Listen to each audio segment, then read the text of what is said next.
There's a lot of rumors, tall tales, and flat out lies floating around out there. And I'm sure by now you probably heard your fair share. So here's the question. Is there any truth behind this gossip? That's what this video is all about. Breaking down the most common fertility myths. Myth 1. If I have normal testosterone, I'm fertile. Nope. You can still have normal testosterone levels and still have impaired sperm quality if the environment is off. For example, if FSH signaling is off, if the testicles are overheated, or if inflammation is high, along with several other factors. The take-home message is this. While testosterone is important for fertility, it's one piece of the puzzle. Myth 2. A semen analysis is pass-fail. It's not. It's a momentary snapshot of what's going on. That's it. Here's what I want you to remember.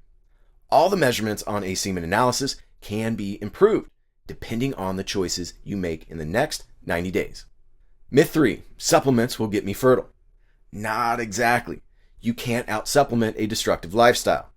Sure, supplements can help, but they are supplementary to a lifestyle that optimizes fertility, meaning your daily actions have the biggest impact. Myth 4. Certain positions will increase the odds. Sexual position doesn't increase the odds of conception. Why? Because sperm swim fast. They can get from the vagina to the fallopian tube in a minute, regardless of sexual position.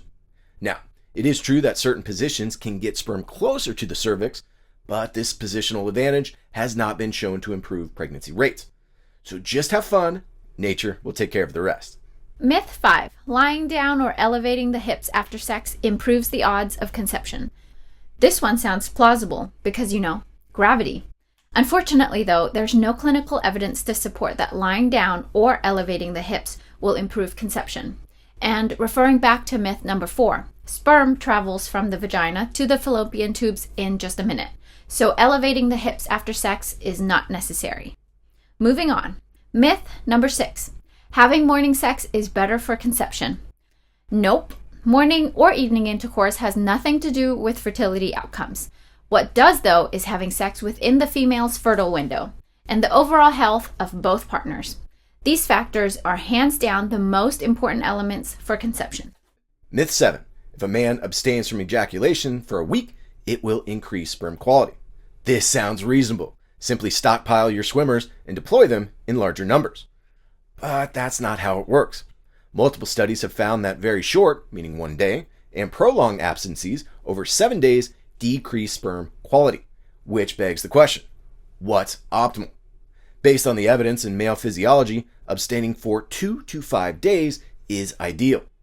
This time frame produces higher sperm concentration, doesn't hinder motility or morphology, and reduces the likelihood of DNA fragmentation in the sperm. Myth 8. If a woman has a period every month, she's fertile.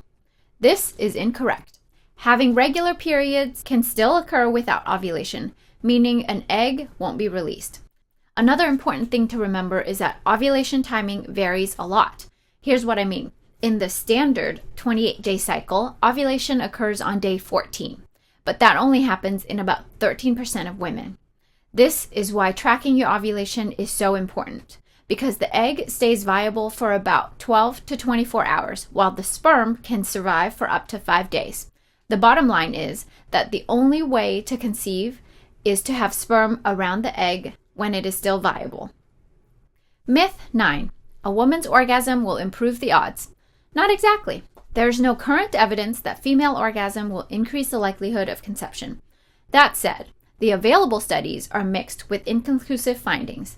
However, increasing the likelihood of conception by having foreplay and orgasm during the fertile window is just logical. They both increase oxytocin, vaginal lubrication, and blood flow down south. This creates a more hospitable environment for sperm. Plus, an orgasm causes the uterus and cervix to contract. These euphoric spasms are called the upsuck effect by fertility researchers, who suggest this increases sperm retention and transportation. So the takeaway, although there isn't hard evidence that female orgasm increases the chances of conception, there's no downside. In fact, the benefits are well established. Foreplay and having an orgasm creates a welcoming environment for sperm, increases bonding, blood flow, and reduces stress. Plus, it just feels good. Myth 10. Having sex every day will increase the chances of conception. This one's true. Evidence consistently shows that daily, or at the very least, every other day sex during the fertility window is optimal for conception. If you're thinking, hold on, I thought sperm count goes down with daily ejaculation. You're right, but the slight decrease will not impact fertility rates because sperm can survive for 5 days and the amount of sperm with everyday ejaculation will be slightly higher than every other day ejaculation. All right, you got the truth now, so ditch the fairy tales, dial in the fertility window, and have some fun.